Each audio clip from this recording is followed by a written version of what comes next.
So when we have problems, first you have to have an administrator or principal that's receptive. Not only talking about restorative justice, but implementing it. Have you ever been around before where you can have a principal and the only time you see that principal is when it's time to come in and when it's time to go? Okay, we have a principal over at Harvey Austin. You see him almost 24 hours a day. When we gone home, he's still in the building. But he talked about the significance and the importance of being able to implement restorative justice within our school. Now, I also want to talk about not only is he into restorative justice processes and strategies, but you also have the teachers that have brought into this particular process, because I don't want to leave here without talking about the tenacity and perseverance of those teachers at Harvey Austin. Education in terms of making sure that our students receive the adequate education that they need. We talk about at Harvey Austin, we talk about that the students have a significant input in terms of what is taking place. The students buy into it because the principal has bought into it, because the teachers have bought into it, because they understand that not only are we there for work, but we're also a collective family. And when you're a collective family, you're willing to do whatever is necessary in order to advance the education of our students. So therefore, we knew when we got Mr. Strickland that he was sincere and committed to the process of restorative justice. And he wasn't only talking about it, he was also implementing it. Now, also we understand too, that the difficulties within a classroom, sometimes, it's important that if you're going to talk about educating our students, you also have to be receptive in regards to our parents. You have to have a willingness to allow our parents to come into the schools. Although sometimes they may come there a little late. Sometimes turn up. But the point of the matter is that they're there. They're there to talk about their students and they're there to help their students. So I want to leave you with this, that there is nothing that you can do if you're not committed to embracing our students and making them a part of the educational apparatus at the school in which they're at. If you reject the significance of a student's culture, you're rejecting the student and you're rejecting that student's community. So as I leave here, I just also want to reemphasize just one more time. Black lives? Black lives? Yes.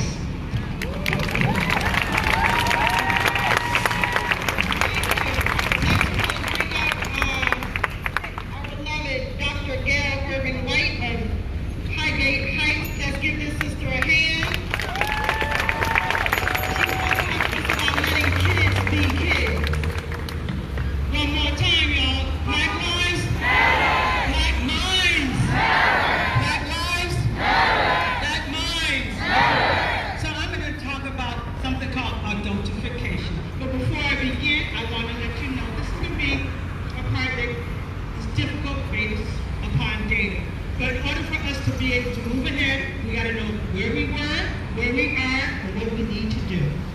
Understand that? Okay. When most of us think of an educational setting, we think of a place where kids can be kids.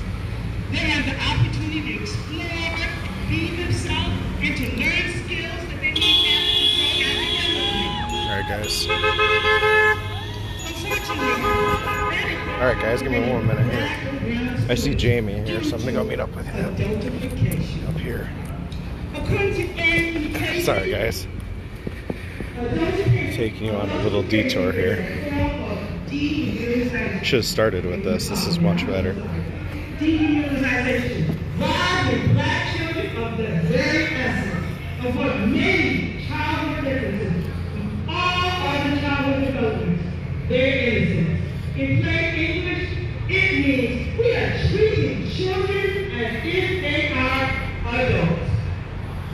According to a study conducted by Georgetown Law Center of Poverty and Inequity, black students are most likely to be perceived as older, viewed as guilty, or is suspected of committing crime and face harsher punishments. What's going on, man?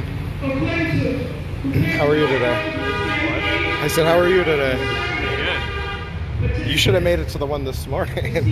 Morning? Yeah, like 9:30 in the morning. What happened? Curiel Horn was having a press conference outside of Buffalo Police Headquarters. Fucking know that. Yeah, they announced it. I seen it at some point last night. Why did they announce it the night before? part. know more about I don't know. adult topics, especially sex. Not enough. That's the perception. No, not at all. These findings are important because they are contributing factors to the disproportionate rate of punitive treatments in the educational systems of black and brown children. Boys, especially black boys and girls, have higher suspension rates than any of the other peers. 20% of African American boys and more than 12% of girls receive out-of-school suspensions. Black girls are twice more likely to be disciplined for minor infractions like having a cell phone.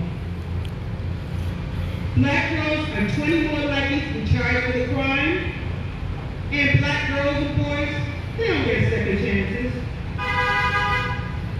The next thing blew my mind. According to a report by the Department of Education Civil Rights Department, only 20% of preschoolers were black females. However, black girls made up 54% of female preschool suspensions. We're talking about kids who are 48 months or less. That's ridiculous.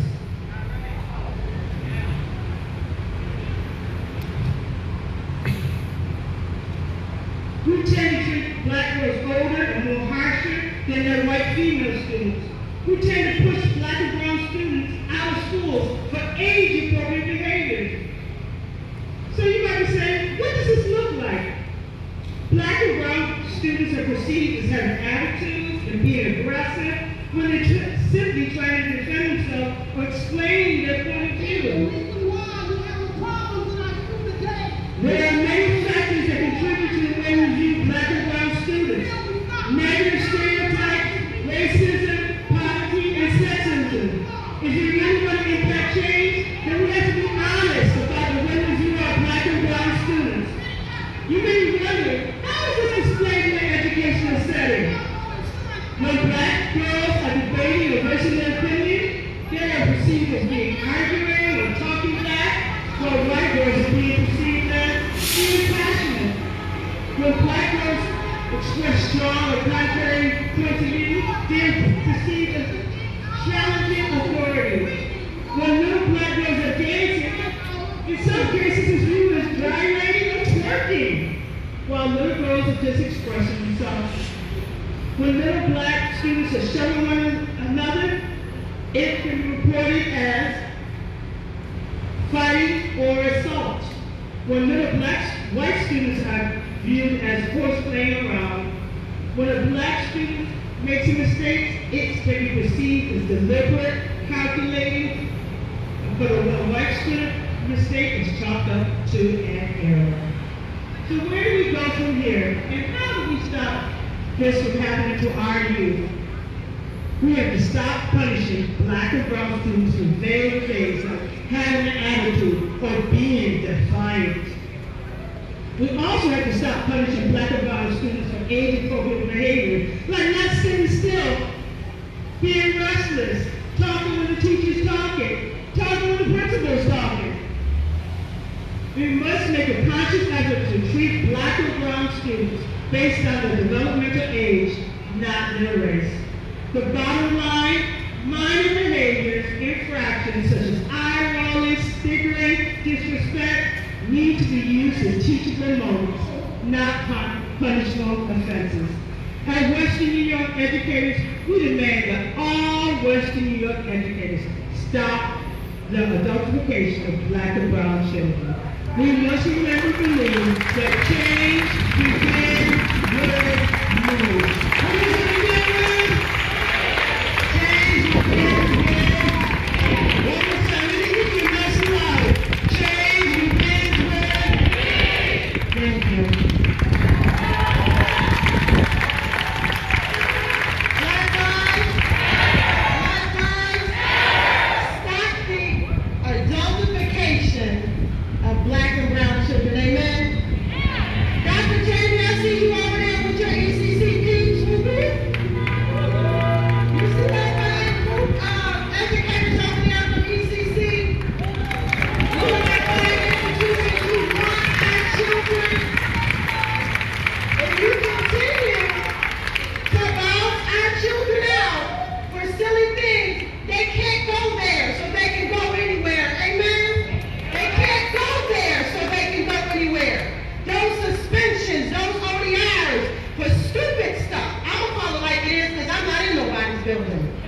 I'm in this building, but I'm not in anybody's school building. When they want to send your kids home because they don't have a pencil, you say no. Give her a pencil. If a principal, my child's principal, one of my children sitting right there. He's 13. He's a big boy. His daddy big. He's gonna be big. He's from Big Bears from North Carolina. That bad boy right there gonna be over 6 feet. He gonna be big. His principal called me and said, "Oh, little Isaiah doesn't have this and that. Give him the piece of paper, sit his tail down, don't call me no more." Colleague. Amen? So now we're talking about, we want to move on to other demands. We have a ally coming up. I see this man work in every school. He brings his animals and all kinds of things to make the playing field equal for our children. He will bring the zoo to our children. He allows them to interact with animals, and perhaps they have ideas and thoughts of being a zoologist, a marine biologist, whatever. We have a future vet here. She doesn't want me to point it out. Dr. Benson, soon to be. But if it's not for an ally like this man right here, who will bring things to our kids to equal the playing field, we may never see a Dr. Benson. She will be a Dr. Benson, veterinary science. Our ally, Mr. Jeffrey Sharon.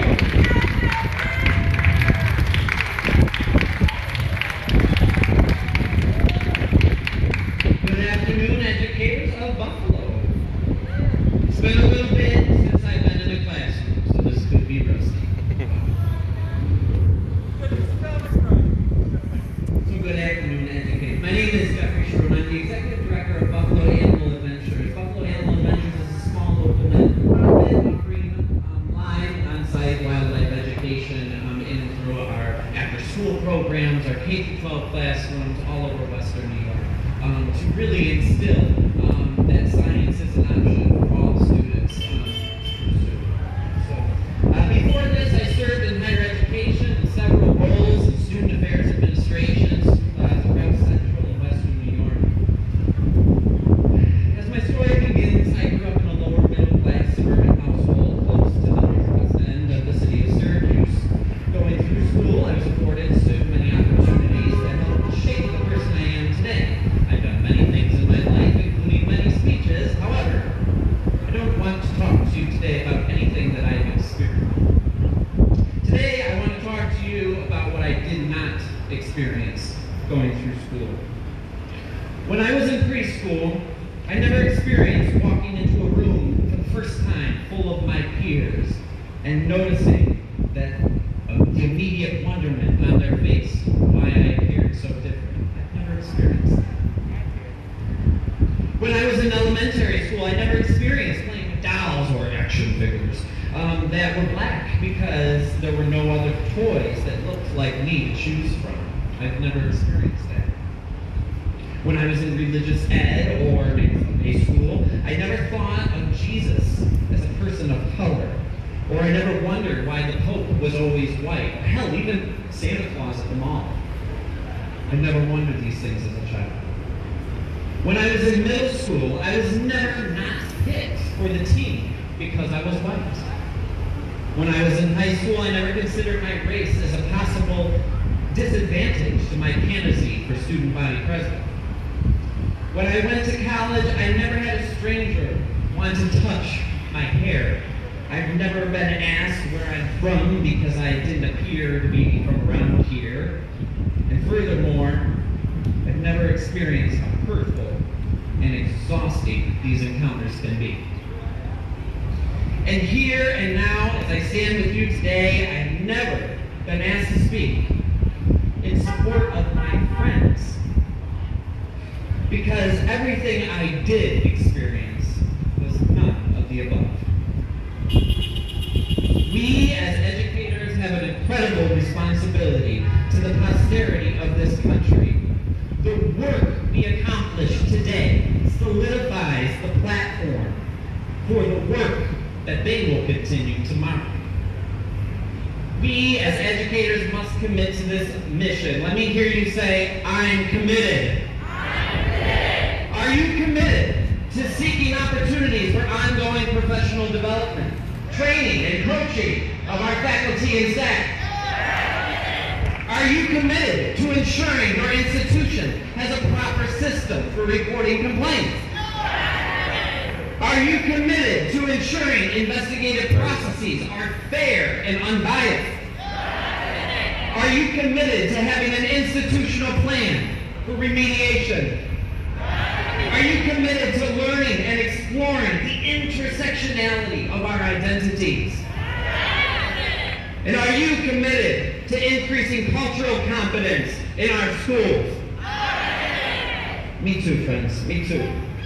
It is our inherent duty as educators to provide opportunity to our students whilst helping to combat the obstacles in their paths, even when those obstacles are the very system itself. My mother would say, whatever space you occupy, leave it better off than when it was presented to you. My father, a union man with a lifelong career at the phone company, reminds me to never let my ego weigh heavier than my tool belt.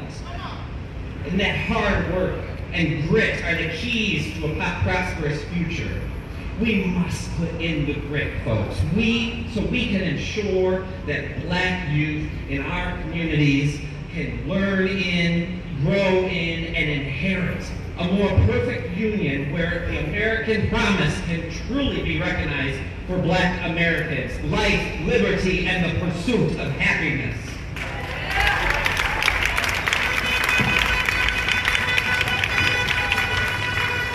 Thank you. Get out of your car and join us. I'd like to take a few moments now to address my fellow white folks, especially in particular the white folks that are rather young or new to the movement. Now, I'm not sent here to call you out. I am sent here to call you in. We are entrusted with an incredible responsibility. We have a responsibility to our Black sisters, brothers, GNC siblings, and children to do our part as allies and activists. Any history teacher amongst us can tell you that any social movement has only benefited from the love and the support of fellow human allies and activists. That same teacher may also remind us that in order for us to know how we can move forward with supporting this movement, to know where we are going, we must come closer to understanding where we've been. This includes the experiences, my white folks, that we did not have. We must dig deep and understand these moments of privilege, these moments throughout our lives my arms that we itchy. didn't have to worry, the moments that we didn't have to feel uneasy, the moments that we didn't get excluded, the moments that we didn't have to fear for our lives, all because of the color of our skin. As white educators, we must never lose sight of our own trodden path through lifelong reflection and self-discovery. We must always be aware of our whiteness when contributing to discussions of diversity. We must fully recognize our own privilege so we can more clearly identify the blatant and systemic racism, injustice, and oppression our Black students face. Moreover, we must join this movement in spaces where we can be impactful. I'm not sure if we have any driver's ed folks in the audience, but white educators, our place is not in the driver's seat. It's in the passenger seat. We are called to not lead, but rather to be a wind at the backs of our Black leadership. We must remember that the divine gave us 2 ears to listen and 1 mouth to speak, and we should be using them in that ratio. We must look within our white circles and challenge ourselves to have the tough and meaningful conversations. Frederick Douglass reminds us that if there is no struggle, there is no progress. We must find our courage to leave the sidelines of bystanding and confront racism head-on in our white circles. For the complacent comfort you may have by neglecting to act are the very chains restraining the movement from reaching new heights. We must do our part in breaking these chains. I am so thankful to be with you all today. Our black students' lives face challenges that were incomprehensible to me as a white child.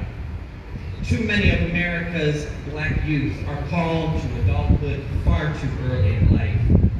And we as educators often have a front row seat in watching the repercussions of when kids just are not left to be kids. We must invest in our families at home so the burdens of adulthood can be lifted off the shoulders of our black children. In closing, we as contributors to this movement must focus now more than ever before on who we are as activists and allies and how we can best position ourselves to be agents of change in this movement, because we fully recognize the urgent need to send the message clear that black minds matter. Thank you.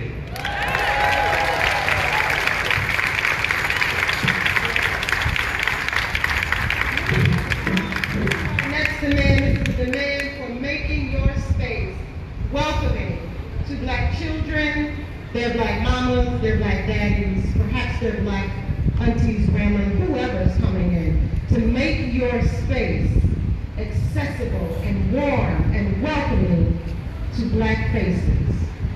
Dr. Strickland.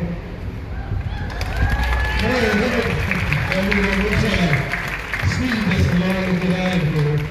As much as I love Mr. Payne, I am going to, right now in front of all of you, and tell you that I continue to mess up every day.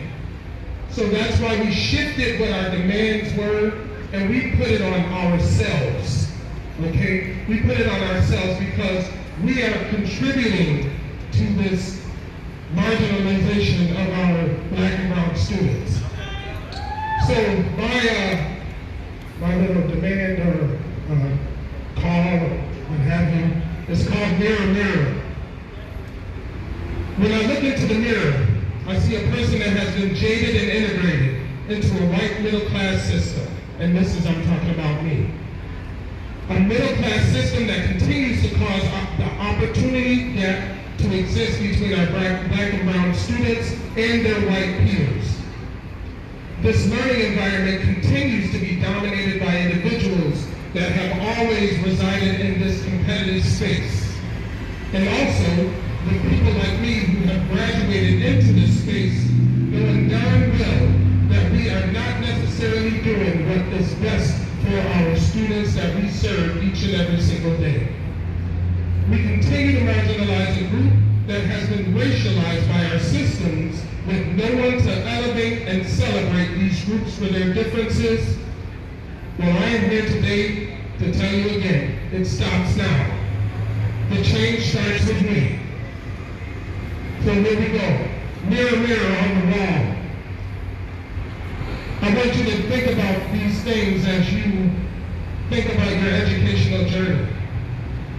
Did I stop calling because a mom left me bawling after cursing me out because she worked for 12 hours and doesn't want to hear another complaint about her child that she knows is difficult deep down, and it is the first time you're talking to her? Do I express sympathy over failure or rush to the student's aid when students don't even need help or didn't even call for your help? Do I teach Christopher Columbus because it's on page 32 because of what he did in 1492? Mirror, mirror on the wall. Do I expect my black students to act like their peers that don't even look like them? When I say things about a child in the faculty room if their parents were there, do I blame parents and families for my lack of expertise in educating our children? Do I look at the media as a factor for how our students in front of me behave? Do I just see people as do I see people Not as, do I see people as people and not their color because of my own insecurities? Because I choose to work with black and brown children, prejudice and implicit bias does not apply to me. Do I overreact when a student accuses me of being racist? Mirror, mirror on the wall. But now, the time has long come for us to break these cycles. The time is now where we understand the hopes of our students and their families. The time is now where we provide information about what school offers to our families, even if they are reluctant or too proud to take advantage. The time is now for us educators, including us black and brown educators, to know the background of our black and brown families. That means we go into their neighborhoods and we see them playing in the streets. We go into their neighborhoods and find resources that will continue to uplift our families. The time is now to invite your child's family into the school so that they know we're a resource and have the best interests of their child at heart. The time is now to share with our black and brown students that they are capable of reaching any heights they choose, no matter what their circumstances are. You are there to help them navigate through those difficult circumstances. The time is now to allow students to learn and express themselves cooperatively, because that is how your black and brown students prefer to learn. The time is now to bridge cultural difference through effective communication so that they know how to react to the world that does not want to make them successful. The time is now for you to pick up the book entitled Lies My Teacher Told Me. The time is now to understand that our low-income students lack money and resources, but they do not lack intelligence. The time is now to develop critical thinkers. The time is now to make sure my students know the following. Who am I? Where did my people come from? Where did the history of my people begin? Who have my people contributed? What is the culture of my people? Who has oppressed my people? What did the people who built pyramids look like? What are some people's, why are some people racist? What is the present condition of my people? What can I do to enhance the condition of my people? The time is now for all of us to share these inadequacies. The time is now for us to do something about our widening opportunity gap. The time is now for us to use testing as a guide to further instruction for our students and not as a marker for their intelligence. The time is now that we require all professionals from Head Start to higher ed to be adequately equipped to meet the demands of our Title IX legislation.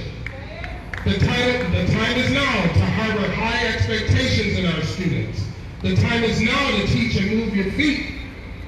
Don't sit at your seat. The time is now to learn about the students you teach, because you can't teach who or what you don't care about.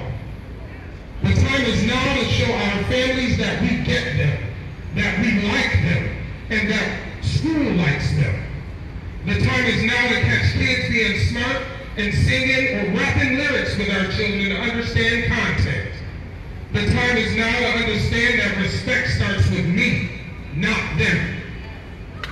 And now I leave you with this. Sorry, I'm trying to rush. Mirror, mirror on the wall. It's time for me to stop this horrendous fall. Mirror, mirror on the wall. Teaching status quo has got to go. Mirror, mirror on the wall. Am I funny or will I stay true to this song? I've seen that. Thank you, Dr. Strickland. So we also know that it's really important that we give our students, our young folks, a voice, right?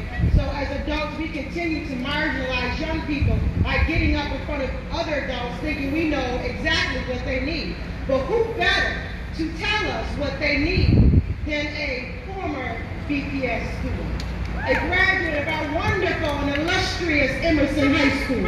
Amen. Now this queen, she's a queen. This young queen now attends Jamestown Community College. She is going to come and talk to you about the students and their experiences because we think we know. She looks like a fine young lady. She looks like she had her pencils and her papers. Probably was real quiet. You probably For thought the she July liked March. you. She knew Okay, many who first, didn't like August her. 3rd. About to be the biggest one By our yet. choices, what we teach, when we teach, Let me chill out. the textbooks that we choose, the assignments, crossword puzzles, disrespectful. Queen.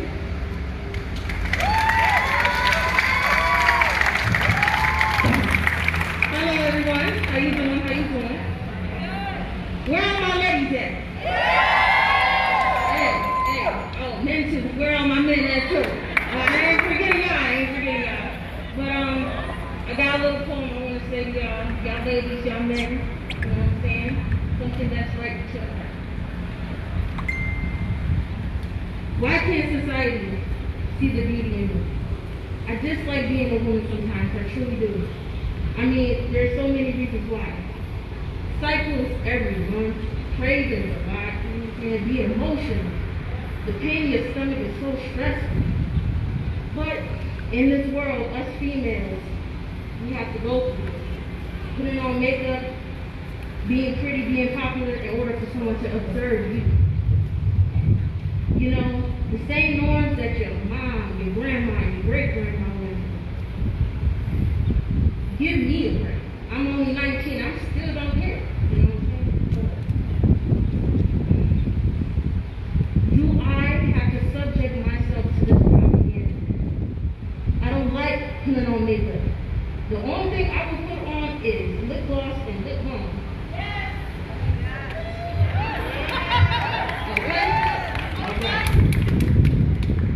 You there. There will be studs. Yes, there will be studs, there will be fans that put on makeup, but I am neither. I understand completely that if it was you that wanted to do that. But then again, if I don't put on makeup, then I'll be called up. The sound of the norm makes my stomach crawl. Why can't society see the beauty that's in me?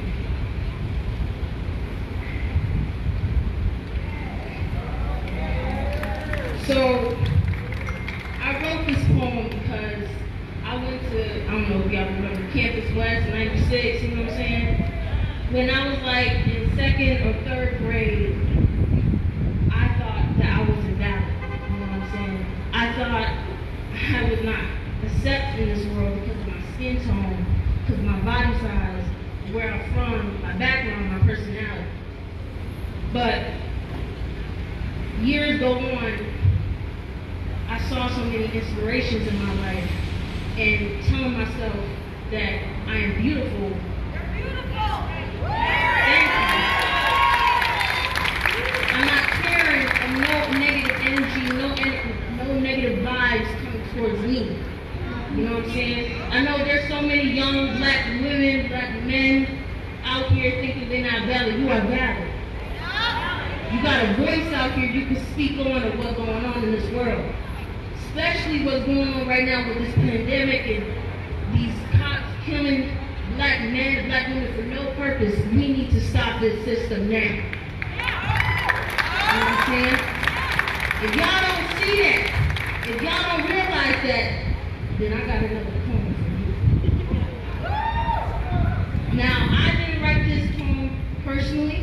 My mama wrote this poem, and her name is Margot B. Y'all better recognize her. She's best. Now, let me tell you something. It is not strange to rearrange your mind to change the way you act, the way you speak, or even to change the way you think. Erase the vocabulary that caused you to sink, to drown without water, the breath without air until the vision becomes clear. But you have nothing to fear but fear itself. Are you afraid of change? Could that be the reason you sink into self-doubt and place pity on top of the grief with other words you can't call unique? That thought placed in your mind roll over in your tongue, turning into webs of lies and ties that are broken. You're bitter, sweet, jealous, all recipes of pure defeat. Instead, rearrange the pain that you seek and devote upon others and gain wisdom and place on you from your brothers. Leave that to a new generation that appreciate, indicate, and recite for the battle that's still upon them overcome. Were you not told that the battle you fight is within you? Were you not told that your battle was already won before it begun? So, do you choose self-destruct like a boiling pot over, causing misery with no end and no one? Oh, my brothers and sisters, I am not done. Rearrange your mind so you can rearrange your soul into something so divine that you all have is time to love and new fulfilled people you become. Becoming new and brand new to compassion, positive action, relaxation, or nothing that is pure satisfaction. No finger pointing at you and laughing.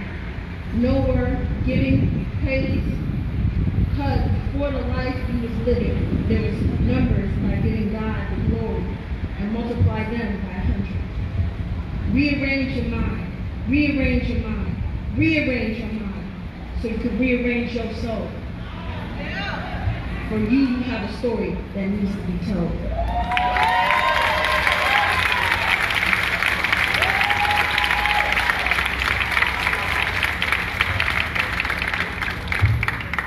I just want to say, who anyone out there that thinks that their voice cannot be heard, or have self-doubt and thinking that you are not valid, you are valid in this world. Black women, black men, black trans women, black trans men, y'all are valid in this world, and we need your voices here right now. This is the time to start.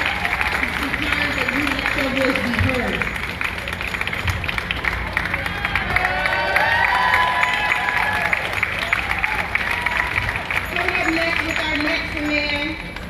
Our next demand is around making sure we provide multiple platforms, multiple opportunities for our beautiful children to express themselves, either orally, in writing, in the way they wear their hair, in the clothes that they're wearing. That means we have to stop being on boys' back. They can have a hood on, give them a few minutes to take it off. Give them a few minutes to take the do-rag off. That is a form of self-expression. The clothing that they wear. Our very own Reverend Dr. Tanika Cedric. Good afternoon, everyone. Y'all living like, last one here again? Just from the body language, right? So let's try this again. Black lives. Black lives. Black lives. See, here's the problem with everything that's going on right now, is that people came here thinking that we were going to demand from the school board this, demand from HR that, but guess what? The cause is us, and so is the cure. We have followed systems and practices that did not benefit our kids, so now we need to fix it. And Lisa Dalpitt's work, she researched the achievement gap at birth. And guess what she found? Despite the expectations that malnutrition will cause lower rates of infant development, the developmental rates of native Ugandan infants were so much higher than the established norms that the babies from Europe, that they outperform the babies from Europe 2 to 3 times more on intelligence tests that were given. So despite malnutrition, black babies still were successful. So that eliminates the rumor that our kids need breakfast to be successful. That eliminates the rumor that because they're impoverished, that they can't learn. Because guess what? At birth, we were outperforming others. The issue is that the achievement gap doesn't start until we see them. That's a problem. You should know that through our doors, we have geniuses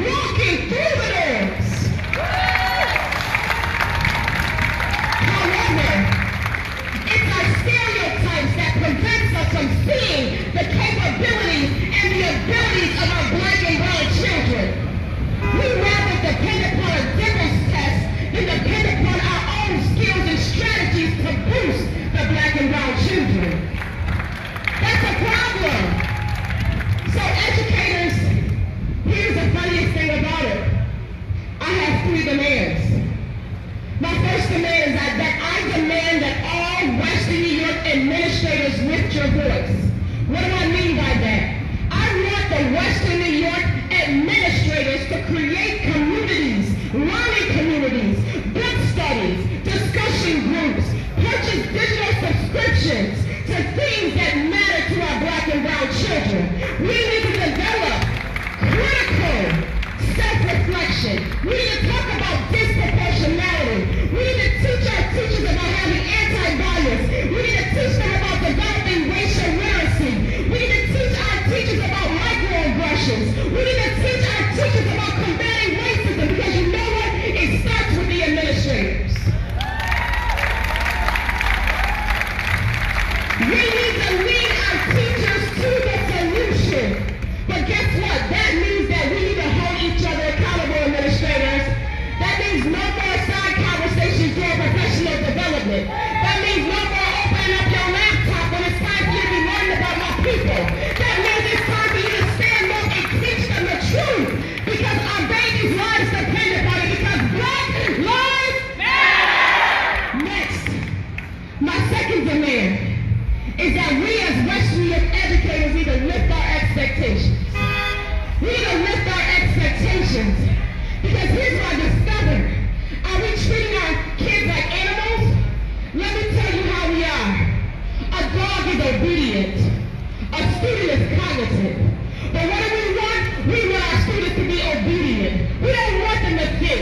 We don't want them to challenge our thinking. But today, I demand you that you encourage it. It's time for the obedience to go, meaning that sit down, shut up, listen, put it down, don't do this. No, that's how you talk to dogs. These are people. I don't know about you, but I'm raising the next Martin Luther King. I'm raising the next Malcolm X. I'm raising the next Dr. Hadia Green. Guess what? Y'all didn't even know about her, did you? She was a black scientist who in 2019, her cancer research began to have groundbreaking results, but you didn't hear about it because it wasn't in the textbook. So it's imperative that we lift our expectations. We need to engage our students on critical school-based teams. We have teams that don't even invite the students to the table, and that's what we're starving. Stop trying to silence them. Are you giving them a voice? And when I say this, I'm talking to myself and to my fellow educators. As administrators, are you providing our students with the opportunities that will ultimately prepare them to be the CEO and not just a skilled paper worker?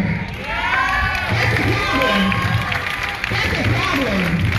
We gotta change our mindsets, administrators and teachers. I'm tired of going places and learning about the worker. I need to go to one of my highs to become the president of M&T Bank. I need to learn somewhere to go to learn to become how to be a judge, not to be the person in front of the judge. We gotta change what we're teaching. We gotta change our expectations. Colleges, when I entrust you with my gift, because every black and brown baby is a gift. When I entrust you with my gift, are you gonna silence them? Because guess what? Microaggressions are not illegal, but they are lethal. How are they lethal? They tear down my baby's spirit the moment they cross onto your campus. Here's my problem. It's their dollars that's having you be there in the beginning. So what are you doing to help our black and brown students? And then educators, are we preparing them to be successful? Or are we just pushing them out the door? Just because it's not written in the curriculum. We need to create thinking young people. Thinking cognitive, because guess what? Black lives matter. My last demand. I demand that Western New York teachers, you need to lift up the rigor in your lessons. What I mean by that is, have you provided students with the opportunity to critically engage and examine power and privilege? No, because that will dismantle your white privilege in front of your students. But guess what? Our students need that kind of transparency. They need to be able to see you vulnerable in conversation. They need to be able to see you grapple with your own white privilege before them, or grapple with your own biases, black teachers. Yes, grapple with your own biases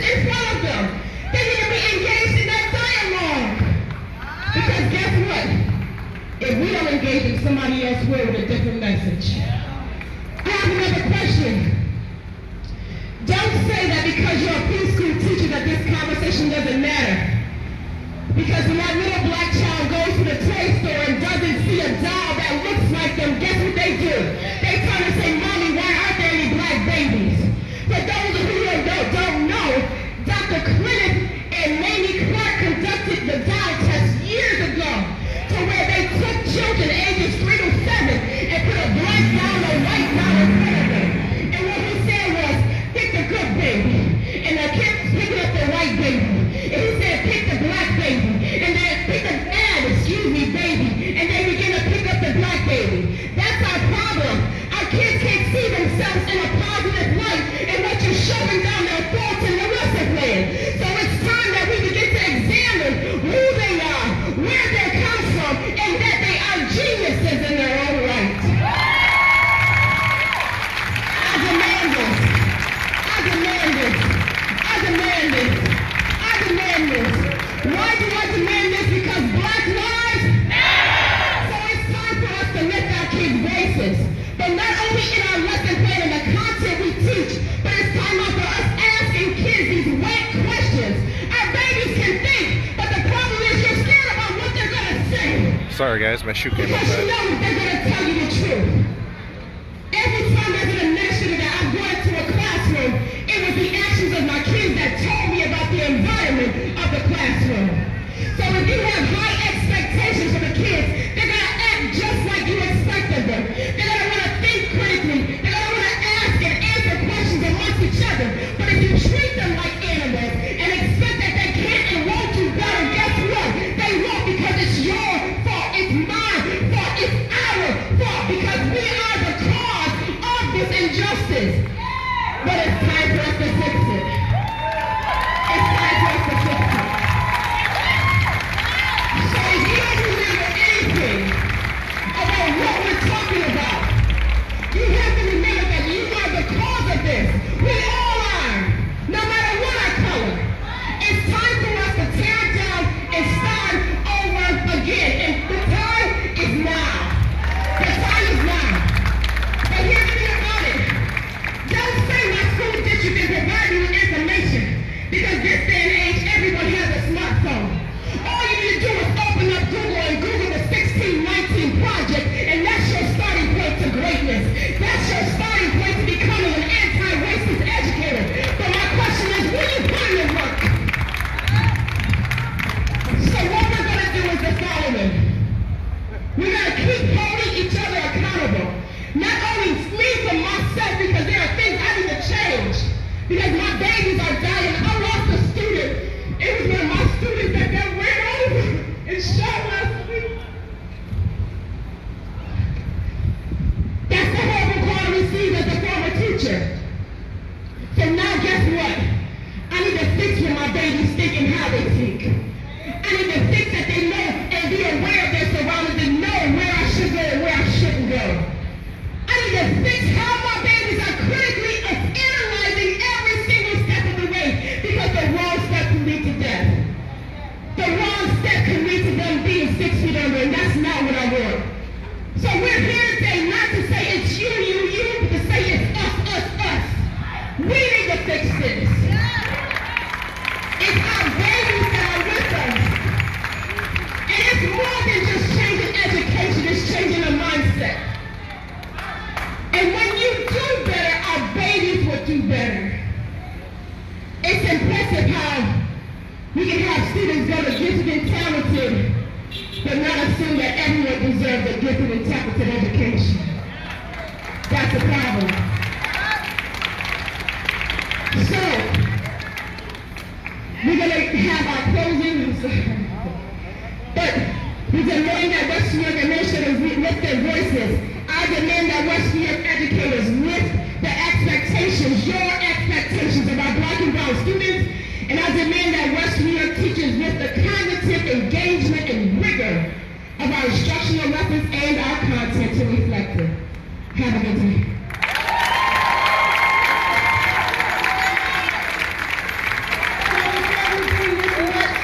I need you guys to get hyped. ECC back there, I need you to get hyped.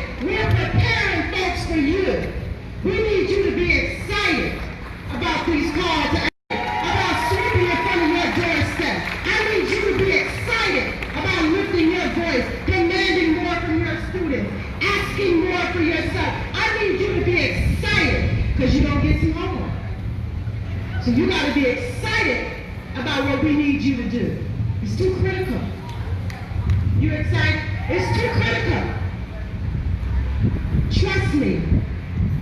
Kids that end up right there, that's our failure. Kids that end up in these crazy, dangerous situations, that's our failure. Not only do we not ask enough of them, we're not asking enough of ourselves. Are you looking at your lesson plans?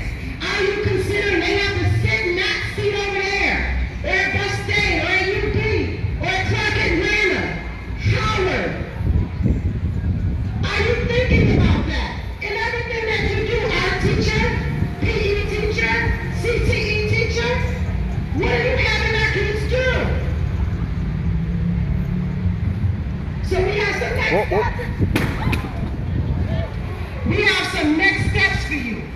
So you can start thinking about this. So we can start thinking about this. And we can begin putting this into action. I like the choir. I said, at least I'm nothing seeing in broke. your eyes, things are moving, things Those are things get shifting, expensive things quick. are changing. Go home and tell your babies. If they don't have this color, go home and tell your babies. You sit next to that black or brown child. Don't touch their hair, but you sit next to them. Amen? You sit next to them. You be their partner. You learn from them. You treat them well. You tell your spouse, no, our kids can play with that little black boy. We don't have to shy away. And when you plan your lessons, make sure you plan your lessons for all of your students at the very highest levels. They can do it.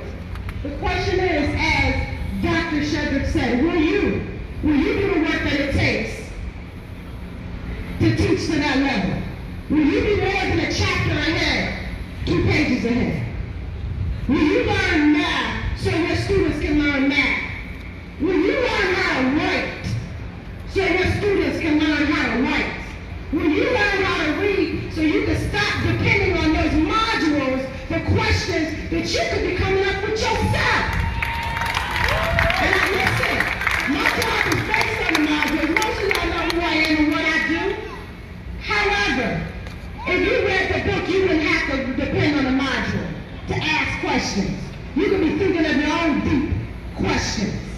Will you do the work? Are you ready for your next steps? Are you ready for your homework? Doctor! Everybody's a doctor. Doctor! Stockmeyer. Thank you. Wow. Definitely felt the energy shift. Awesome.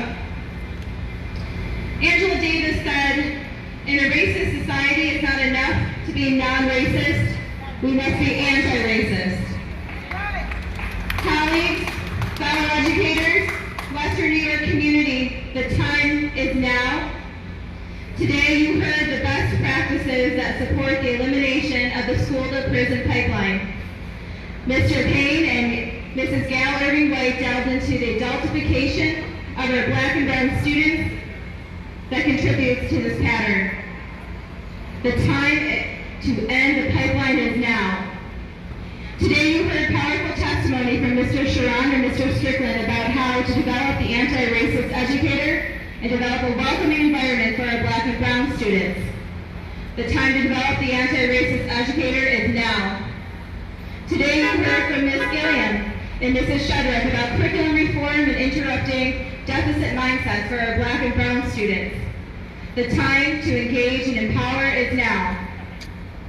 Educators with privilege, use your voice to speak the truth about injustice.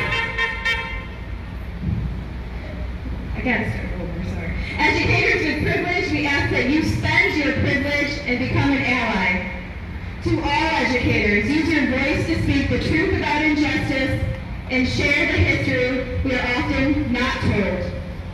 Listen to your students and have courageous conversations. We challenge you to grow in your discomfort. The door is open, the time is now. Invite, or should we do our thank you? So, we, now, all right, so let us tell you,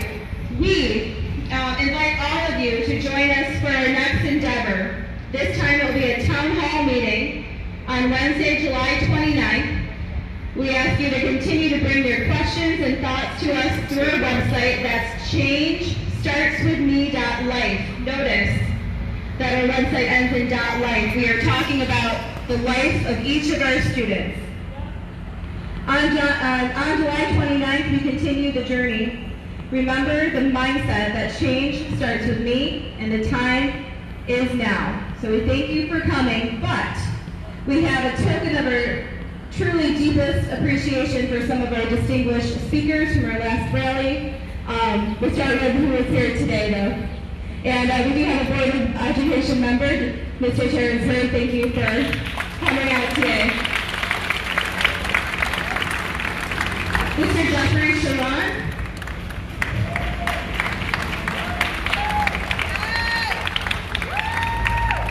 Thank you so much. I think we do like an arm thing, we can't shake. Miss Mikkel Killian. Thank you. Mr. James Payne.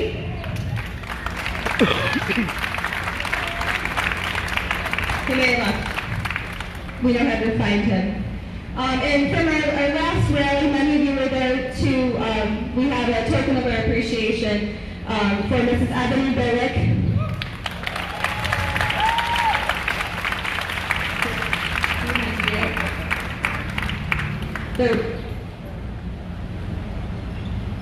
Also for Dr. Cassandra Wright.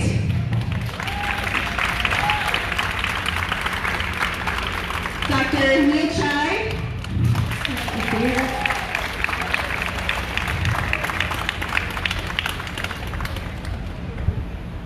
Mr. David Rust.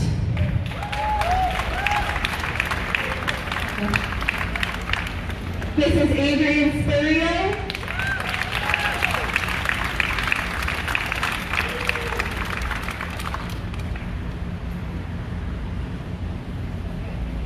Thank you. Ms. Joelle Rozier.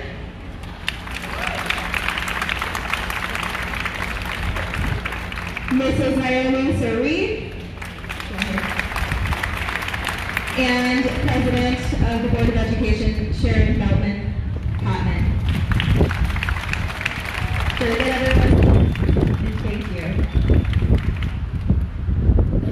All right, folks. The time is now. Who's going to meet us at that virtual town hall? You're not going to leave your porch. You can sit in your seat, even though we don't want you to do that when you get back to the classroom. Please, remember we are educators. We don't need anyone with a record. Go home. Go home. Go home. Be safe. Be safe. Be safe. All right, everyone. Thank you. Yes, we're not done. We're not done. We're not. I mean, we're done here, but we're not done. All right, everyone. Thanks.